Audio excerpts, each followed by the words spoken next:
In the Middle East tonight, Israel approved an increase of fuel shipments into Gaza as the military steps up its campaign targeting Hamas in the south of the Gaza Strip. And we've now learned it is considering flooding Hamas tunnels. Richard Engel now with late details. Israel says it's destroying Hamas in Gaza, above ground and below, targeting what it says are 300 miles of Hamas tunnels.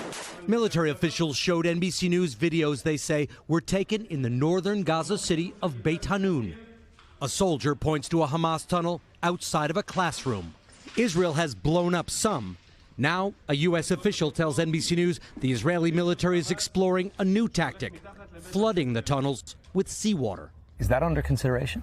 I can't comment on any of our future operational activities, what we're planning to do in the future. One thing I do know is that we are focusing on dismantling the terror infrastructure that Hamas has embedded within and underground all of Gaza.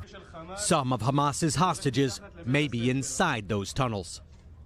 At Tuesday's tense meeting with Prime Minister Netanyahu, a released hostage accused the government of playing roulette with their lives.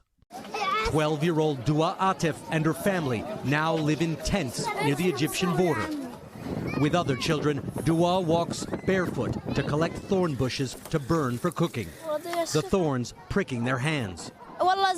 We are fed up with our lives because of this war. We can't find food. We can't find anything. We drink dirty water, she says. And here in Rafah, Gazans tonight came under attack. The injured rushed to a field hospital. This is an amputated leg for a civilian who came to the emergency department now without any anesthesia. This is a genocide. Israel says it warns Palestinians with leaflets, online maps and robocalls before carrying out strikes against Hamas, and verifies targets to avoid civilian casualties. And Richard, I know you had a chance to ask an Israeli colonel today about the devastation in the north. What did he tell you? He said that Israeli forces are making progress in Gaza, but acknowledged the military campaign is so destructive that the entire city of Beit Hanun has been made uninhabitable. Thanks for watching. Stay updated about breaking news and top stories on the NBC News app or follow us on social media.